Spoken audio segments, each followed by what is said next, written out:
주시기를 부탁드리겠습니다. 자, 오늘 우리에게 주시는 하나님의 말씀 함께 봅니다. 구약성경 역대하 3장 15절로 17절의 말씀입니다.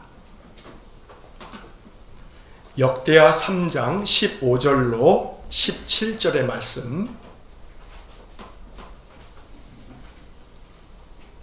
하나님 말씀 봉독합니다. 성전 앞에 기둥 둘을 만들었으니 높이가 35규빗이요 각 기둥 꼭대기의 머리가 5규빗이라. 성소같이 사슬을 만들어 그 기둥 머리에 두르고 석류 100개를 만들어 사슬에 달았으며 그 두 기둥을 성전 앞에 세웠으니 왼쪽에 하나요 오른쪽에 하나라. 오른쪽 것은 야긴이라 부르고 왼쪽 것은 보아스라 불렀더라. 아멘. 우리 양재모 집사님 우리 특별 찬양해 주시겠습니다.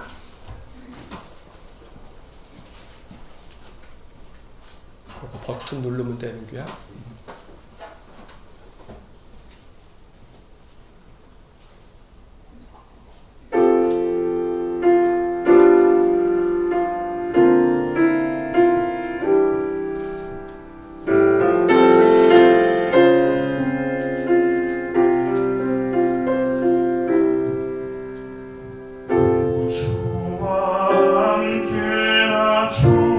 죽었으니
아멘.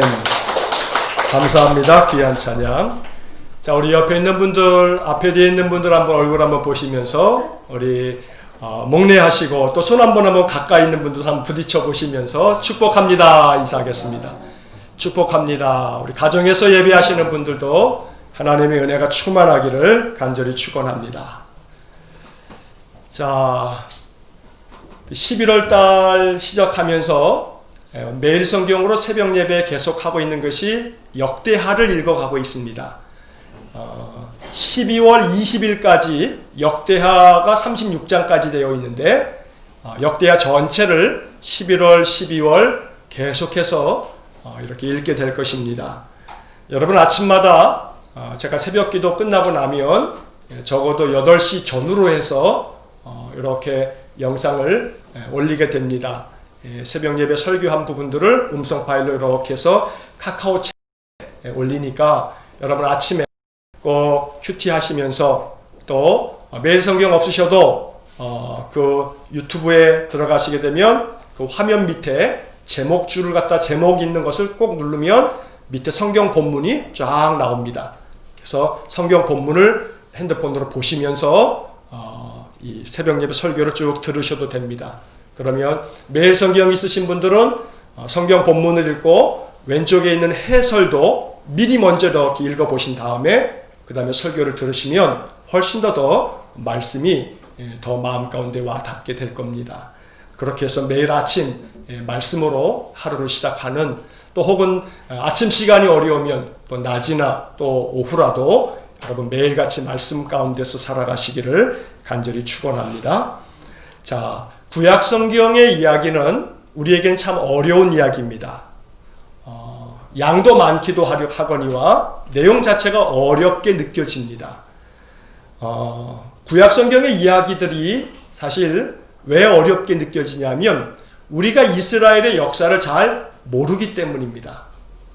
구약 성경은 어떤 점에서 이스라엘의 역사를 우리가 좀 알면 그러면 쉽게 이해할 수 있는 부분이 많습니다.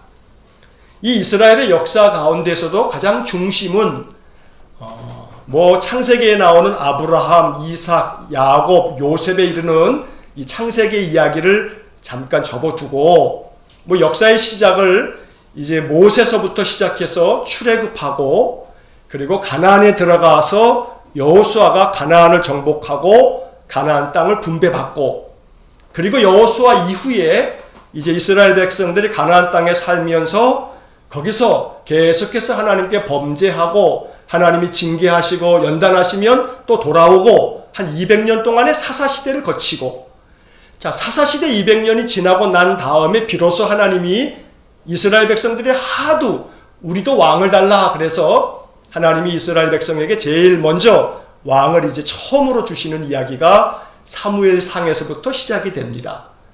그래서 이스라엘의 역사는 사사시대까지는 잠깐 접어두더라도 사울 왕부터 시작해서 북이스라엘과 남유다가 나뉘어지고 나라가 망할 때까지의 왕정시대 요 이야기를 우리가 좀 이해하면 구약 성경을 훨씬 더 쉽게 또 은혜 가운데 이 말씀을 우리가 이해할 수 있는 겁니다. 자, 그런 점에서 구약 성경이 39권인데 여러분 이렇게 정리를 하시면 좋습니다. 자, 구약 성경에 사무엘상, 사무엘하 이렇게 있죠. 원래 히브리어 성경에는 이 사무엘서 해가지고 이게 하나가 돼 있던 거예요. 근데 이것이 나중에 사무엘상, 사무엘하 이렇게 돼 있는 거죠. 자, 그 다음에 이어서 뭐가 있냐면 열왕기서가 있어요. 열왕기라고 하는 것은 왕이 10명이라는 게 아니라 이 여러 명의 왕들, 많은 왕들, 그래서 이제 열왕기인데 이것도 역시 열왕기상, 열왕기하 나뉘어져 있습니다. 자, 그 다음에 역대상, 역대하. 오늘 우리가 역대하 본문을 읽었죠. 자, 그러면 여러분들은 마음속에, 머릿속에 이 이스라엘의 이 왕정시대 역사를 기록하고 있는 사무엘 상하, 열왕기 상하, 역대 상하 이거를 아주 간단하게 정리를 하자면 이렇게 정리를 하시면 됩니다. 자, 여러분 주보 그 안에 보면 이면에 여백이 있어요. 설교를 쓰는 여백이 있어요. 한번 제가 이렇게 불러드리는 것을 간단하게 한번 적어보세요. 왜냐하면 두고두고 아 그런 거구나 하고서 딱 한 번만 정리하면 그러면 쉽게 이제 이해될 수 있는 폭이 많아진단 말이에요. 자, 첫째로는 사무엘상 이렇게 써놓으시고 밑줄 하나 그으신 다음에 사울왕 이렇게 써놓으세요. 자, 사무엘상은 31장까지 돼 있어요. 근데 이 사무엘상의 중심 이야기는 누구 이야기냐면 사울왕의 이야기예요. 이스라엘의 초대왕 사울왕 이야기예요. 물론 그 앞에는 사무엘 이야기도 조금 있고 또 그 뒤에는 사울왕의 이야기가 쭉 진행되면서 사울왕이 계속해서 다윗 쫓아다니면서 다윗 죽이려고 했던 이야기가 사무엘상 끝에까지 나와요. 하지만 결국 중심은 사울왕 이야기예요. 그래서 이 사무엘상 맨 마지막 31장에서 사울왕이 죽습니다. 그러니까 사무엘상 그러면 누구 이야기라고요? 사울왕 이야기, 사울왕 이야기. 자, 그 다음에 그 밑에다가 사무엘하 쓰시고 밑줄 하나 딱 짝대기 하나 그으신 다음에 다윗 왕 이렇게 써놓으세요. 자, 사무엘하는 누구 이야기예요? 다윗 왕 이야기예요. 그래서 사무엘상 맨 마지막 장에서 사울 왕이 죽고 난 다음에 사무엘하로 넘어오면 바로 사무엘하 1장에서 다윗이 왕이 된단 말이에요. 그리고 다윗이 거의 말년까지 죽기 바로 직전까지 이야기가 사무엘하 24장까지 쭉 펼쳐져요. 자, 다시 정리하면 사무엘상은 누구 이야기예요? 사울왕 이야기. 사무엘하는 다윗왕 이야기. 자, 이렇게 해서 다윗왕이 노년까지 쫙 이어지다가 그 다음 열왕기상으로 넘어오죠. 자, 그러면 밑에다가 열왕기상 이렇게 쓰시고 또 밑줄 하나 그으신 다음에 줄 하나 옆에 긋고 그 다음에 열왕기상에다가 뭐라고 쓰시냐면 솔로몬 왕. 자, 솔로몬 왕. 그 다음에 그 옆에다가 분열 왕국. 분열 왕국. 자, 열왕기상 이야기는요. 다윗 왕이 죽고 난 다음에 솔로몬이 왕이 됩니다. 그리고 솔로몬의 그 업적이 길게 기록이 되다가 솔로몬도 타락하지요. 하나님 떠납니다. 그가 이방의 여인들을 정략 결혼하면서 처와 첩이 후궁이 자그마치 몇 명이냐면 1000명이 1000명.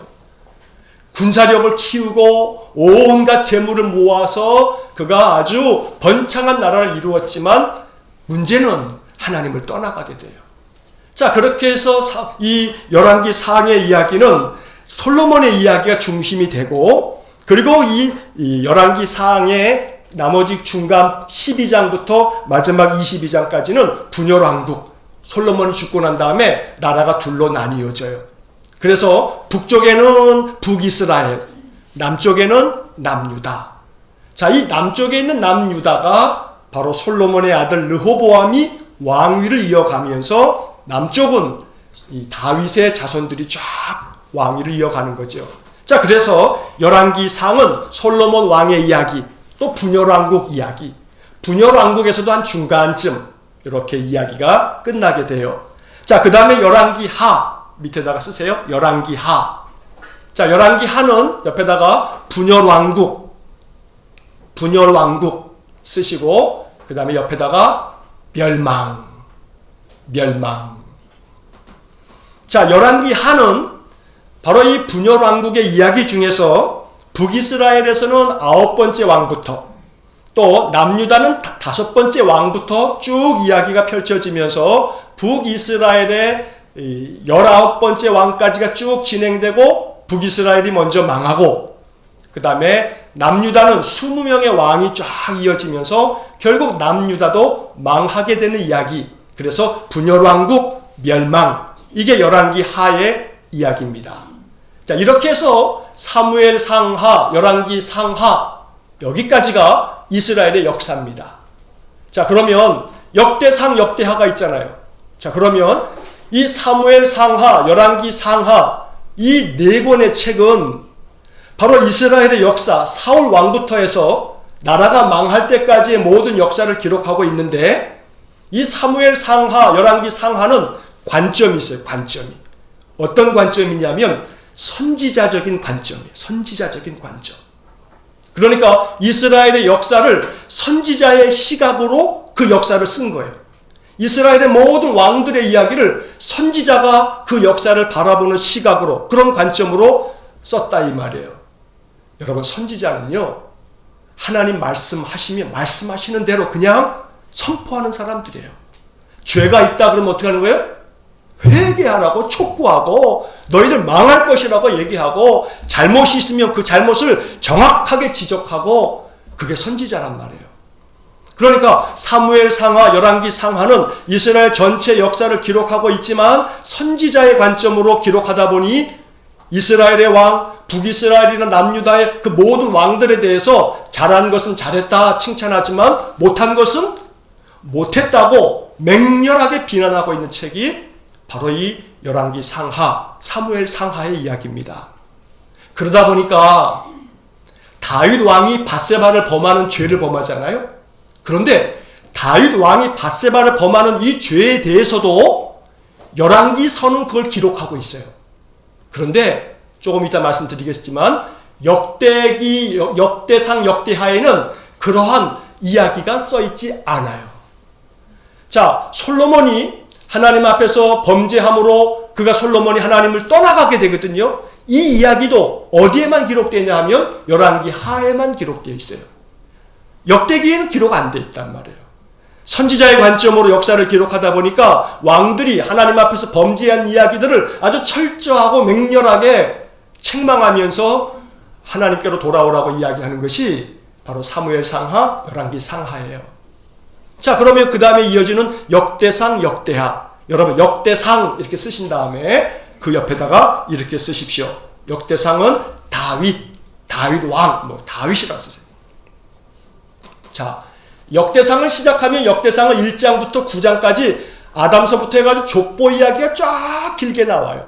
참 재미없는 족보 같습니다만, 그렇게 족보 이야기가 나오고 난 다음에 역대상 10장에서 사울왕 이야기가 한 장에 잠깐 나오다가 사울왕 죽고, 그 다음에 11장부터 역대상 마지막 29장까지는 다윗왕의 이야기가 쫙 기록되어 있어요. 자, 이 다윗왕의 이야기가 역대상 이야기다 이렇게 생각하시면 돼요. 그 다음에 역대하, 여러분 역대하 이렇게 쓰시고, 자, 역대하 옆에다가 솔로몬, 그 다음에 그 옆에다가 분열왕국, 그리고 그 옆에다 멸망, 이렇게 세 단어를 쓰세요. 자, 역대하 그러면 솔로몬의 이야기, 나라가 둘로 나뉘어져서 분열왕국 이야기, 그리고 결국은 멸망한 이야기. 근데 그 분열왕국의 이야기에서 북이스라엘 이야기는 없어요. 역대하에는 북이스라엘의 이야기가 하나도 없어요. 오직 남유다의 이야기만 적혀 있어요. 왜냐하면 이 역대기는 언제 기록이 됐냐 하면 이스라엘이 멸망하고 난 다음에 바벨론의 포로로 잡혀갔어요. 바벨론에서 70년을 지내고 그들이 돌아왔거든요. 근데 이 바벨론으로 포로로 잡혀갔던 사람들이 누구냐면 남유다 사람들이에요. 주전 586년에. 북이스라엘은 그거보다 한 150여 년 전쯤에 주전 722년에 저 북쪽 아수르에 의해서 이미 멸망했거든요. 그러니까 바벨론에서 돌아온 사람들은 다 누구냐면 남유다 사람들이에요. 그래서 이 역대기는 에스라 선지자가 기록했을 것이라 이렇게 학자들이 대체적으로 추정을 해요. 근데 무슨 얘기냐면 바벨론에서 돌아온 이스라엘 백성, 남유다 백성들에게 자기들의 조상 이야기를 쓰니까 북이스라엘의 이야기를 쓸 필요가 없죠. 남유다 백성들에게 쓰는 거니까. 그래서 이 역대기는 남유다의 이야기만 나와요. 그리고 그 남유다의 이야기 중에서도 이 역대기의 관점은 제사장의 관점으로 쓰여져 있어요. 그래서 제사장이 바라보는 역사적인 시각, 이 제사장이라고 하는 것은 선지자하고 좀 달라요.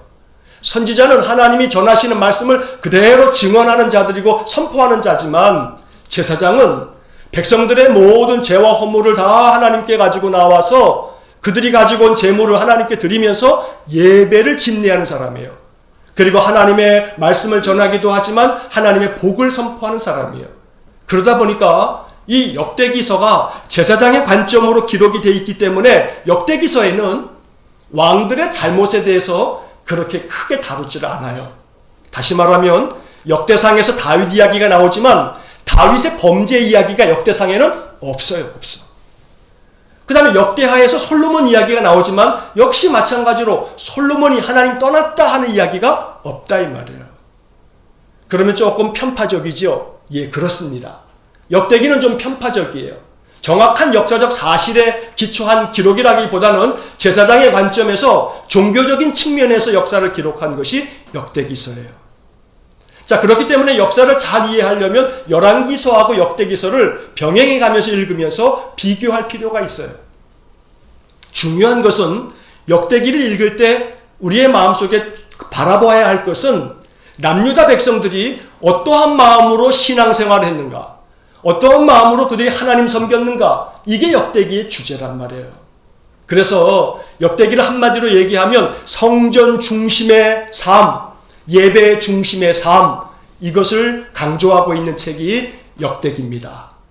그래서 역대상에서 다윗 이야기를 할 때는 가장 중요한 초점이 뭐냐면 다윗 왕이 성전 짓기 위해서 굉장히 성전 짓기를 열망했고 성전 짓기 위해서 필요한 모든 것들을 다윗 왕이 다 준비했다. 이게 역대상에 나오는 다윗의 이야기입니다. 다윗이 정치적으로 어떠했다 이런 얘기를 다루기보다는 다윗이 얼마나 성전을 짓고자 했는가, 그가 얼마나 하나님께 이 나와 하나님을 예배하는 예배의 처소를 만들려고 했는가, 이것을 다루고 있어요. 역시 마찬가지로 역대하에서 솔로몬 이야기도 마찬가지. 솔로몬 이야기의 가장 중심의 초점은 솔로몬이 아버지가 준비해준 모든 재료를 가지고 성전을 완공했다. 성전 짓고 난 다음에 하나님께 예배하면서 하나님께 기도를 올리고 하나님 앞에 전심을 다한 예배자였다. 이게 바로 역대상 역대하의 중심 주제입니다. 자, 이렇게 해서 제가 전체적인 큰 덩어리의 줄기를 말씀을 드렸어요. 이러한 이해를 가지고 역대하를 이제 앞으로 한 2달 동안에 쭉 읽어가면서 주일마다 역대하의 이야기를 듣게 될 겁니다. 여러분이 역대하 속에서 우리에게 주는 아주 생명의 말씀들이 있습니다. 복음이 있습니다. 이 복음으로 말미암아 우리의 심령이 되살아나고 회복되고 우리의 삶에 하나님의 은혜가 임하기를 간절히 축원합니다. 자, 오늘 본문의 이야기는 이제 하나님께서 솔로몬을 통해서 성전을 짓게 됩니다. 그동안에는 성전이 없었어요. 성전이 없는 대신에 출애굽할 때 하나님께서 모세를 통해서 만드셨던 성막, 그 성막에서 하나님 앞에 예배하는 그러한 생활을 하다가 이제 제대로 된 건물로서의 성전을 지은 것은 솔로몬이 제일 처음이죠. 자, 솔로몬이 성전을 짓기 위해서 아버지가 준비한 모든 것들을 가지고 성전을 아름답게 지어갑니다. 그 성전에 대한 이야기가 6장까지 쭉 길게 기록되어져 있습니다. 그 중에서 오늘 3장의 말씀에서 두 기둥, 야긴과 보아스를 만들었다 하는 이야기를 우리가 보았습니다.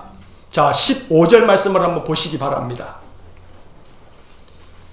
오늘 성경 역대하 3장 15절 말씀에 보면 성전에 여러 가지 많은 것들을 만들고 있습니다만 다른 것들은 좀 생략하고 오늘은 2개의 기둥 이야기만 오늘 설교 시간에 나누려고 합니다. 자, 15절의 맨 앞에 이렇게 기록되어 있습니다. 성전 앞에 기둥 2를 만들었으니 높이가 35규빗이요 각 기둥 꼭대기의 머리가 5규빗이라. 16절 성소같이 사슬을 만들어 그 기둥 머리에 두르고 성류 100개를 만들어 사슬에 달았으며 17절 그 2 기둥을 성전 앞에 세웠으니. 자, 여러분 앞에 화면을 한번 보십시오. 이 화면이 정확하지는 않습니다만 성경에 나오는 이야기를 토대로 해서 재구성한 솔로몬 성전의 모습입니다.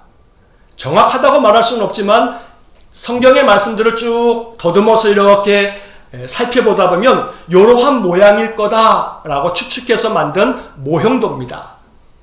자, 이것이 하나님께 예배하였던 솔로몬 성전인데 엄청나게 화려합니다.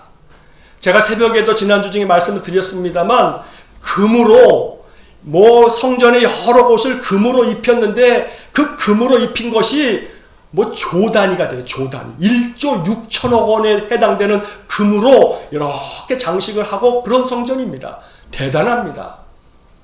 자, 그런데 이 성전 가운데서 성전 앞에 두 개의 기둥이 있어요. 이렇게 앞에서 보니까 좀 뭐 조그만 건물 같습니다만 그러지는 않고요. 그냥 여러분 그냥 이 기둥이 이렇게 성전 앞에 서 있다. 이것만 그냥 보시면 됩니다. 노수로 만들었어요. 자, 노수로 만든 두 개의 기둥을 성전 앞에 이렇게 세워뒀단 말이에요. 자, 저 기둥의 높이가 얼마냐 하면 15절 말씀에서 높이가 35규빗이다 했어요. 1규빗은 성인 남자의 이 손가락 끝에서 팔꿈치까지의 거리입니다. 대충 한 45cm에서 많으면 한 50cm 정도가 돼요. 그러니까 한 50cm 여간으로 기준을 잡아도 한 17m 정도, 17.5m 뭐 이 정도가 된단 말이에요. 그러니까 한 16m에서 한 18m 정도 사이가 되는 그런 높이가 저 지금 성전 기둥의 이 두 기둥의 높이입니다. 노수로 기둥을 만들고 그 끝에 동그랗게 되어 있죠. 이 기둥 머리를 만든 겁니다. 거기에 여러 가지 사슬 모양으로 석류 모양을 화려하게 장식을 이렇게 만들어 놨어요. 그 다음에 그 위에 보게 되면 이렇게 뾰족뾰족한 것이 있는데 그게 백합화 모양으로 이렇게 만들어 놨어요. 여러분 저 그림을 이렇게 보시면 저 기둥 자체는요, 소위 말해서 건물을 지을 때 기둥이라고 하는 것은 건물을 지탱하기 위한 중심이지 않습니까? 그럼 저 기둥을 보십시오. 저 기둥은 다른 어떤 역할을 하는 그러한 건물에 필요한 이 건물을 짓는 데 있어서 아주 중추적인 뼈대가 되는 그런 기둥이 아니에요. 성전 앞에 두 개의 기둥을 덜렁 이렇게 세워놨단 말이에요. 하나님께서 그렇게 만들라 하셔서 이렇게 만들어놨어요. 자, 이 두 기둥을 일컬어서 17절에 보게 되면 왼쪽에 하나요 오른쪽에 하나라. 오른쪽 것은 야긴이라 부르고 왼쪽 것은 보아스라 불렀더라.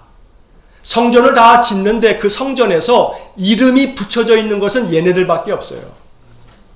하나의 이름은 야긴이라고 하고 하나는 보아스다 이렇게 말한단 말이에요. 야긴과 보아스.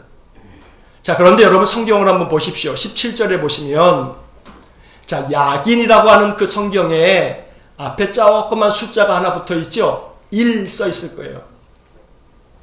그리고 성경 밑에 가면 그 1 써 있는 이 야긴에 대한 간단한 설명이 붙어 있어요. 저가 세우리라. 여기서 저가 세운다는 저가 누구냐면 하나님을 말하는 거죠. 하나님이 세우신다. 하나님이 일으켜 세우신다. 이런 뜻이 바로 야긴이라고 하는 말의 뜻이에요. 자, 그 다음에 보아스가 있는데 보아스도 숫자가 2라고 써 있을 겁니다. 그리고 성경 밑에 보면 이 보아스에 대한 설명은 뭐라고 되어 있냐면 그에게 능력이 있다 이렇게 되어 있어요. 자, 그러면 여러분 앞에 보십시오. 이제 야긴과 보아스 두 개의 기둥이 있어요. 자, 야긴은 무슨 뜻이라고요? 저가 세우리다. 하나님께서 세우신다. 보아스는 뭐예요? 그에게 능력이 있다. 다시 말하면 이 두 가지를 합하면 하나님께서 하나님의 그 능력으로 뭐 한다고요? 세우신다. 이 성전은 하나님께서 하나님의 능력으로 세우신 것이다. 그러한 의미가 있고 또 동시에 이것을 성전 맨 앞에다가 두었어요. 자, 성전에 들어가며 나오며 이스라엘 백성들은 그 성전을 향할 때마다 성전 앞에 당도하면 제일 먼저 성전에 들어가기 전에 문 앞에서 뭘 봐야 되냐 하면 이 두 개의 기둥을 봐야만 해요. 그리고 이 두 개의 기둥 사이로 성전으로 들어가는 거예요. 언제나 이 성전에 찾아 나오면 성전에서 제일 먼저 눈에 띄는 것은 야긴과 보아스 이 두 개의 기둥이에요. 그리고 그들은 알았단 말이에요. 야긴, 보아스. 그러면 이 단어 자체를 이스라엘 사람들은 자기들의 말이니까 그냥 바로 아는 것이지요. 하나님께서 세우신다. 그분의 능력으로 그분에게 능력이 있다. 그러니 이 두 개의 기둥을 바라볼 때마다 이스라엘 백성들은 바로 이 기둥을 통해서 하나님의 음성을 들었던 겁니다. 여기에 하나님의 메시지가 있는 겁니다. 하나님께서 하나님의 능력으로 세우신다. 일으켜 세우신다. 여러분, 오늘날 우리 이 예배당 건물들에는 야긴과 보아스가 물론 없죠. 그러나 오늘 이 설교를 들으시고 난 다음에는 여러분들이 예배당에 나오실 때 예배당 들어오시면서 마음속에 야긴과 보아스가 보인다 하고 마음속에 이렇게 한번 읊조리시면서 들어와 보세요. 하나님 야긴과 보아스를 지나서 성전으로 들어갑니다 하는 마음으로 말이죠. 야긴과 보아스가 성전 앞에 놓여 있으므로 이스라엘 백성들이 성전에 들어가고 나오고 할 때마다 그들은 항상 하나님께서 일으켜 세우신다. 하나님에게 능력이 있다. 하나님 능력으로 우리의 인생의 삶을 일으켜 세우실 것이다 하고 그들은 믿음 안에서 선포하였을 것입니다. 그래서 이 야긴과 보아스, 이 기둥이 주는 메시지를 오늘 우리가 이 아침에 하나님의 음성으로 들을 줄 알아야 합니다. 우리의 삶에 너무나 많은 것들이 깨어지고 무너져 내렸습니다. 2021년은 정말 역대 최악입니다. 많은 사람들이 IMF 정말 힘들었다 하지만 많은 소상공인들이 이야기하기를 IMF는 아무것도 아니다 그럽니다. 문제는 이걸로 끝나는 문제가 아니기 때문에 앞으로 이것이 얼마나 더 갈지 또 이것보다 더 아주 심한 또 다른 바이러스가 생길지 알 수 없기 때문에 지금 올 한 해의 삶이라고 하는 것이 너무나 무너지고 깨어져 있단 말입니다. 이러한 삶 속에서 우리의 마음 가운데 마음이 무너져 내립니다. 소망이 깨어집니다. 마음 가운데 힘이 다 빠집니다. 주저앉아 있고 쓰러져 있고 살 기력이 없습니다. 그러면서 우리는 예배당에 나옵니다. 예배당에 나와 예배를 드립니다.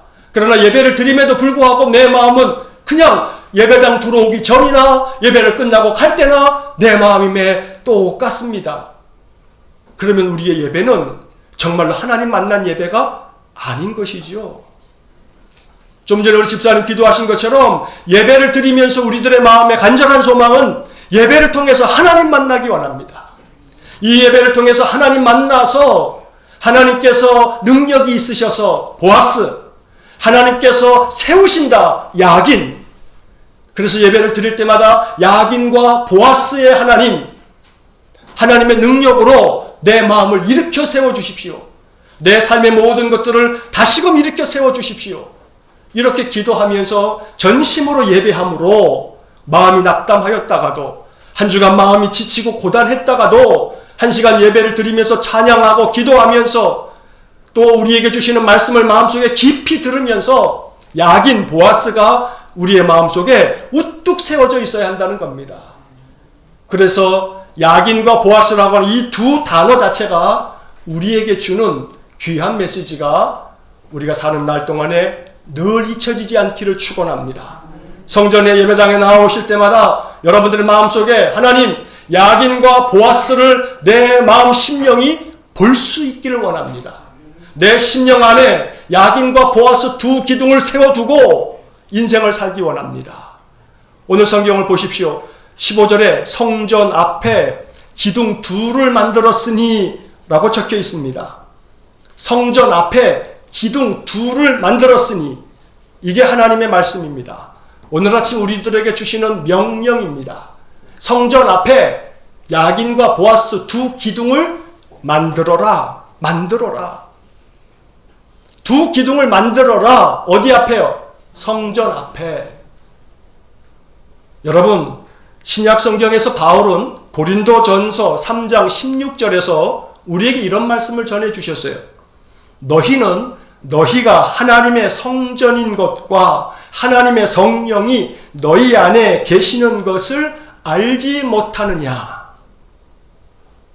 바울이 전해준 이 이야기에 따르면 너희가 하나님의 성전인 것을 알지 못하냐 하고 책망하듯 고린도 교회 교인들에게 묻습니다.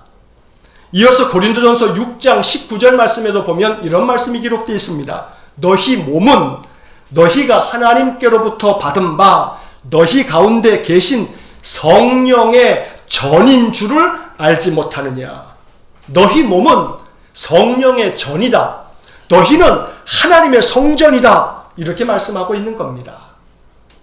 옆에 있는 분들 한번 이렇게 보십시오. 하나님의 성전이 앉아 계십니다.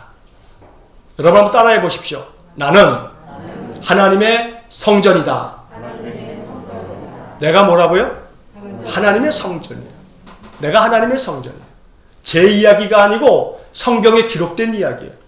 너희가 하나님의 성전인 것을 알지 못하느냐?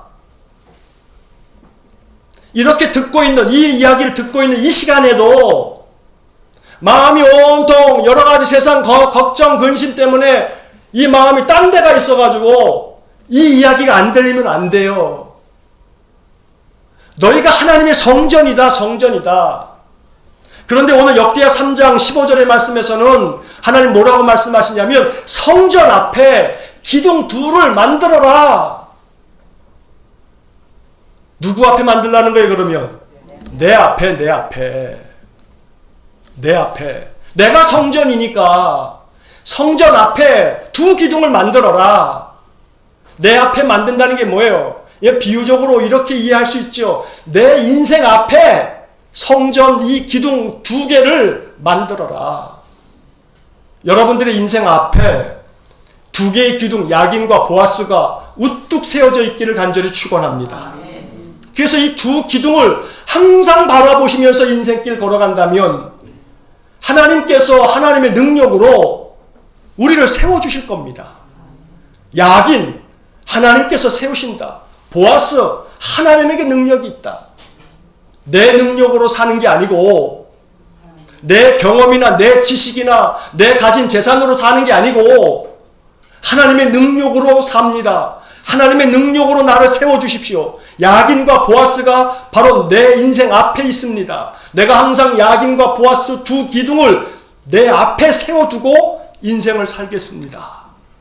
이러한 마음으로 인생을 살아가는 것이 오늘 말씀에 대한 순종의 자세입니다.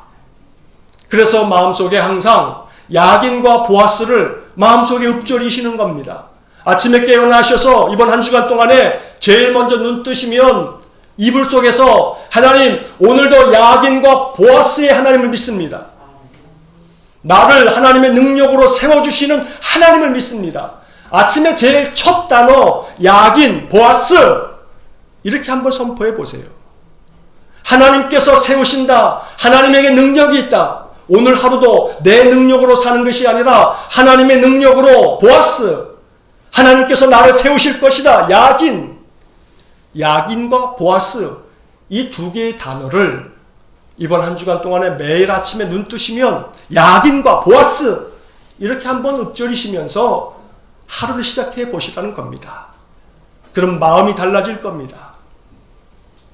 오늘 하루 동안에 해야 될 일들이 너무나 힘들고 어려워서 아침서부터 마음이 지치고 아이고 오늘도 또 그냥 이놈의 인생 하면서 그냥 투덜투덜 시작하는 게 아니고 야긴과 보아스의 하나님, 하나님의 능력으로 오늘도 내 삶을 일으켜 세워주십시오. 내 마음을 일으켜 세워주십시오. 야긴, 보아스 이렇게 마음속에 외치면서 하루를 시작하면 그 하루가 분명히 다를 겁니다. 오늘 이 말씀이 한 주간 동안에 경험될 수 있기를 주의 이름으로 간절히 축원합니다.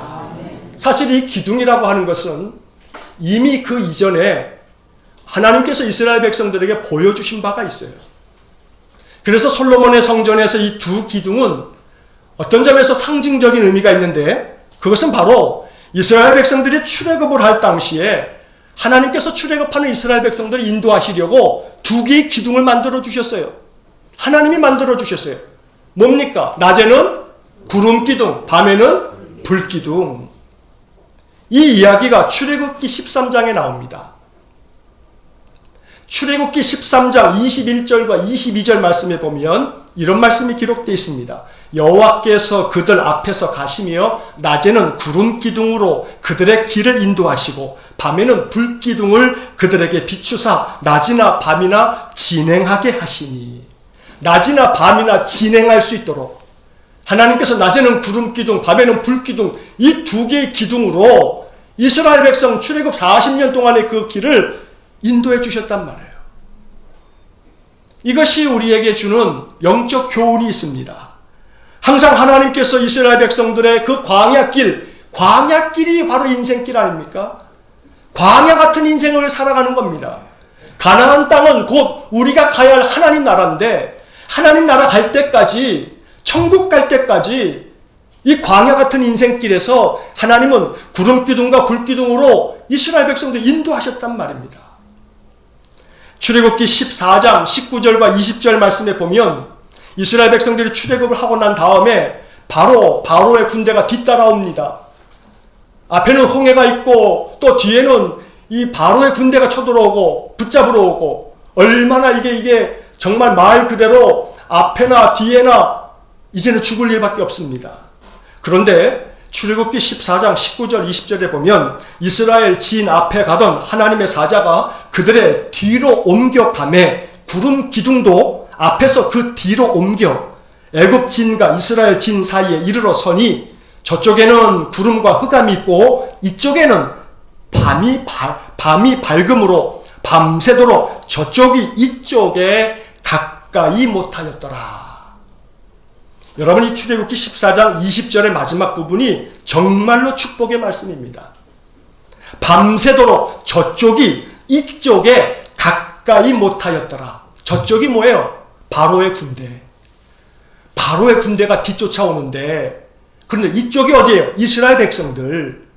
하나님께서 구름기둥으로 앞서 가시다가 바로의 군대가 막 쫓아오니까 이 하나님의 천사가 바로 이스라엘 그 앞서서 인도하시다가 뒤로 간단 말이에요. 뒤로 옮겨 가셨어요. 그러니까 구름기둥이 앞에서 뒤로 옮겨 가더니 바로의 군대와 이스라엘 군대 사이에, 이스라엘 백성 사이에 구름기둥이 딱 가로막아서 저쪽은 흑암이고 이쪽은 환하게 밝더라 이 말이에요. 그래서 저쪽이 이쪽에 가까이 못하였더라. 이게 출애굽기 14장 20절에 기록된 말씀입니다. 저쪽이 이쪽에 가까이 못하였더라. 이게 복음입니다. 이게 복음입니다. 우리 마음속에 이렇게 기도하시자고요. 저쪽에 있는 코로나가 하나님의 백성인 이쪽에 가까이 못하였더라. 세상의 낙담과 근심과 마음의 불안과 괴로움이 저쪽에 있는데 그놈이 결코 이쪽에 내 마음속에 가까이 못하였더라. 이것이 우리의 마음속에 복음이 되어야 합니다. 이 두 기둥의 역사를 이스라엘의 조상들이 경험했다 이 말이에요. 그것을 그들이 율법서에다 기록해 놨다고요.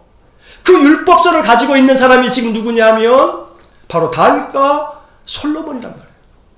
솔로몬이 성전을 지으면서 두 개의 기둥 야긴과 보아스를 세웠습니다. 무슨 생각을 하면서 세웠을까요? 우리 조상들에게 구름기둥, 불기둥으로 그들의 인생 앞에서 인도하시다가 무슨 문제가 생기면 뒤로 옮겨가셔서 저쪽이 이쪽으로 가까이 못하도록 지켜주시고 막아주신 하나님. 바로 그 하나님이 능력으로 우리 인생을 세워주신다. 야긴과 보아스. 솔로몬의 마음속에는 지금 그러한 마음을 꿈꾸면서 그런 소망 가득한 마음으로 성전 앞에 이 두 기둥을 세웠다는 이야기입니다.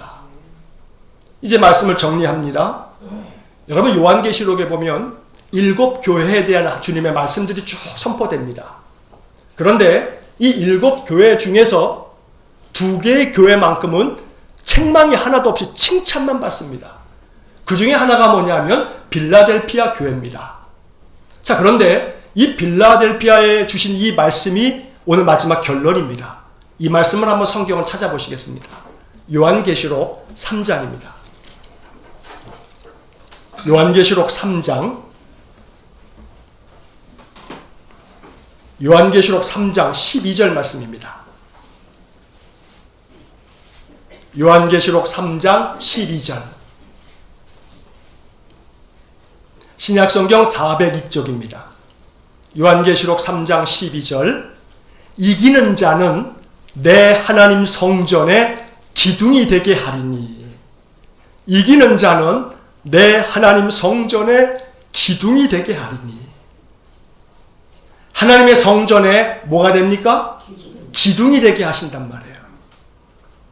야긴과 보아스 이 두 기둥을 항상 내 인생 앞에 세워두시고 그렇게 믿음 안에서 하나님께서 능력으로 내 인생을 일으켜 세워주실 것이다, 회복시켜 주실 것이다 믿음 가지고 승리하면서 이기는 사람들은 장차 하나님 나라에 갔을 때 하나님의 성전에 뭐가 된다고요?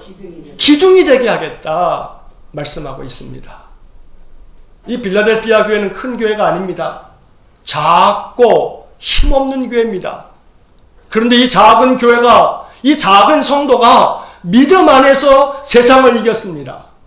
여러분, 그 앞에 나와 있는 3장 8절 한번 보시겠습니다. 요한계시록 3장 8절. 그 8절 중간에 보면 이런 말씀이 나오지요. 내가 내 행위를 아노니 내가 작은 능력을 가지고서도 내 말을 지키며 내 이름을 배반하지 아니하였도다. 네가 작은 능력을 가지고도 내 말을 지켰다. 여기서 작은 능력은요, 빌라델피아 교회가 결코 힘이 있는 교회도 아니고 작고 힘없는, 사람 숫자도 많지도 않은 그런 교회였을 것으로 추정되는데, 그런데 이 빌라델피아 교회는 작은 능력을 가지고 있음에도 불구하고 그 능력의 작고 큼의 문제가 아니고, 교회가 크냐 작으냐의 문제가 아니고, 중요한 것은 그러한 가운데서도 내 말을 지키고 내 이름을 배반하지 아니하였다. 이렇게 칭찬받는 교회였습니다. 그 다음에 10절 한번 보시겠습니다.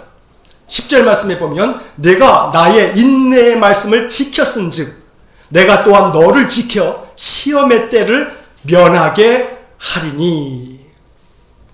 빌라델피아 교인들은 인내의 말씀을 지켰습니다. 이 말은 하나님의 말씀을, 인내를 가지고 오래 참으면서 그 말씀을 지켜갔다 이 말입니다.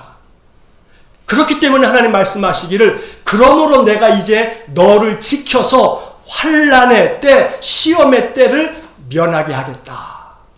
이게 빌라델피아 교회에게 주신 축복의 말씀입니다. 여러분, 이기는 자는 하나님의 성전의 기둥이 될 겁니다. 이 요한계시록 3장에 나오는 이 7교회에 주시는 말씀은 바로 오늘 우리 시대 이 교회에게 주시는 말씀입니다. 이기는 자는 하나님의 성전의 기둥이 될 거다. 그러니 이겨야 한다. 이겨야 한다. 하나님의 말씀을 지키면서 말씀 붙잡고 이겨야 한다. 무슨 말씀을 붙잡고요? 야긴, 보아스. 이게 복음입니다. 하나님께서 세우실 거다. 하나님의 능력으로. 야긴과 보아스. 이 말씀을 마음에 굳게 붙잡으셔서 우리의 인생의 삶 믿음으로 승리할 수 있기를 축원합니다. 요한일서 5장 4절 말씀에 보면 무릇 하나님께로부터 난 자마다 세상을 이기느니라. 세상을 이기는 승리는 이것이니 우리의 믿음이니라. 세상을 이기는 승리는 이것이니 우리의 믿음이니라. 이 말씀을 마음판에 새겨야 합니다. 세상을 이겨갈 수 있는 것은 다른 데 있지 않습니다. 세상을 이기는 승리는 이것이니 우리의 믿음이니라. 오늘 야긴과 보아스를 믿음으로 받아들이셔서 성전된 여러분들 인생 앞에 두 개의 기둥, 야긴과 보아스를 세워두셔서 하나님께서 능력으로 우리의 마음, 심령, 육신, 우리의 삶의 모든 영역을 일으켜 세워주시는 은혜의 삶을 살아가시기를 주의 이름으로 간절히 축원합니다. 기도하겠습니다. 사랑이 많으신 하나님 감사합니다.